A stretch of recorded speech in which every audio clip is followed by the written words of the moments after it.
የፊቴን የቆዳ ጤንነት ይጠብቃል ያግዛል ብዬ የጀመርኩት የኮሪያዎች የስኪን ኬር ፕሮዳክቶች የጠበቅኩት ቀርቶ ያልጠበቅኩት ውጤት ፊቴ ላይ አምጥቷል። እኔ የሰራሁትን ስህተት እናንተ እንዳትደግሙት ይሄ ቪዲዮ ስለሚረዳችሁ እስከ መጨረሻው ተከታተሉት። ስለ ቆዳ ውበት ሲወራ ብዙ ጊዜ የሚነሳው የኮሪያዎች ግላሲ ስኪን የሚባለው ነው። የኮሪያዎችን ቆዳ አይታችሁ ከሆነ ፊታቸው ብዙ ሪንክል ወይም የተሸበሸበ ነገር የለውም።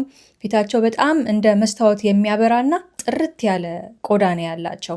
ያ ደግሞ የሚጠቀሙት የስኪን ኬር ፕሮዳክት እንደሆነ ይወራል። ስለዚህ እኔም እህታችሁ ፊቴን ለማገዝ ፊቴ ልክ ጥርት እንዲል በደንብ እና ሞር ፊቴ ላይ ድርቅ የማለት ነገር እያስተዋልኩ ስለመጣሁኝ ያንን ያግዘኛል ብዬ አንድ የኮሪያ ስቶር ሄጄ እነዚህን ፕሮዳክቶች ገዛሁኝ። እዚህ ጋር እንደምታዩቸው የተጠቀምኳቸው ፕሮዳክቶች እነዚህ ናቸው። ይሄ ቫይታሚን ሲ ሲረም ነው። ይሄ ደግሞ ቫይታሚን ሲ ክሬሙ ነው። ሁለቱም ባይዘው ጥቅማቸው አንድ አይነት ነው። ይሄንን ማታ ተቀቢው የተባልኩት ክሬም ይሄ ነው፣ ክሬሙን ማለት ነው። ሲረሙን ግን ቀን ቀን ነው የምጠቀመው። ጥቅማቸው ምንድነው? ፊታችን ላይ የተቋቆረውን ነገር ለማጥፋት ፊታችን ብርት እንዲል የሚያግዙ ፕሮዳክቶች ናቸው ማለት ነው።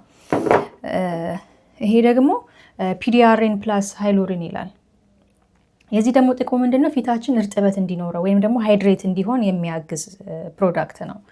ሌላኛው ደግሞ በሳምንት አንዴ ወይ ሁለቴ የምጠቀመው አይን ስር የሚቀባ ክሬም ነው። ጂንክሰን ፕላስ ሬቲናል ይላል። ይሄ ደግሞ ጥቅሙ ምንድነው? አይናችን ስር የተሸበሸበ ቆዳ ካለ እንዲያስተካክል እንዲሁም ደግሞ የቆዳችንን ሴሎች ከውስጡ ለማደስ የሚረዳ ክሬም ነው።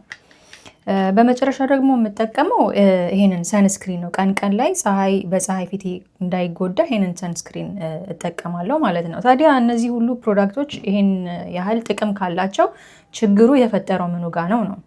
እኔ በመጀመሪያ ደረጃ ፊቴን ብዙ ፕሮዳክት የምጠቀም ሰው አልነበርኩም። ጀስት ማታ ማታ ፊቴን ከታጠብኩ በኋላ ካስተር ኦይል ነበር የምጠቀመው።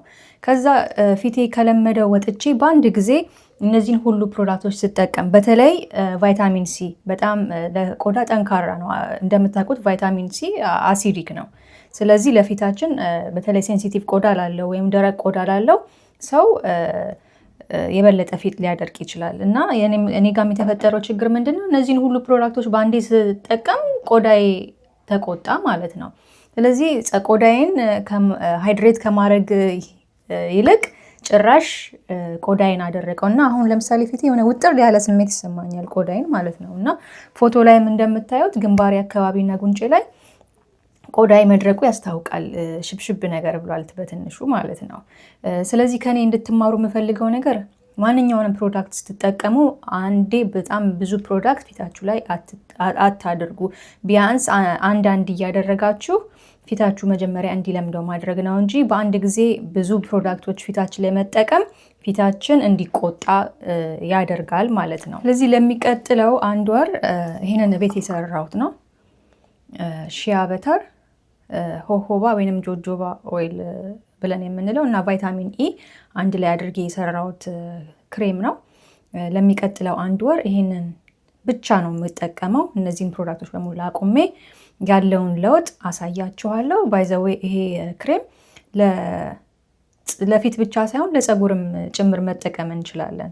እና አንዳንድ ጊዜ የቤታችን ሰርተን የምንጠቀማቸው ነገሮች ሳይድ ኢፌክቱ ብዙ አይደለም፣ ሳይድ ኢፌክት የለውም። በቃ አሁን ይሄ ንጹህ ሺያ በተር ነው፣ ምንም የሚጎዳን ነገር የለም። እና አሁን የተማርኩት ነገር ቢኖር ብዙ ፕሮዳክት መጠቀም አይደለም ቆዳችንን የሚያስተካክልልን፣ ትንሽ ፕሮዳክት ግን ብዙ ኬሚካል የሌለው ሰውን ቆዳችንን ሊስማማ የሚችል ነገር። እንደዚህ አይነት ፕሮዳክት ደግሞ ገዝተን መጠቀም ከፈለግን በአንድ ጊዜ ብዙ ነገር ፊታችን ላይ አለማድረግ፣ ቢያንስ ቀስ በቀስ ተራ በተራ ተስማምቶኛል አልተስማማኝም የሚለውን ነገር ማየት ይጠቅማል። እና ይኸው እንደምታየው ታያችሁ፣ ይሄ ነው ሺያ በተሩ። ይሄንን እጠቀማለሁ። ለውጡን እንግዲህ በሚቀጥለው አካፍላችኋለሁ። እስከዛ ድረስ ግን በሰላም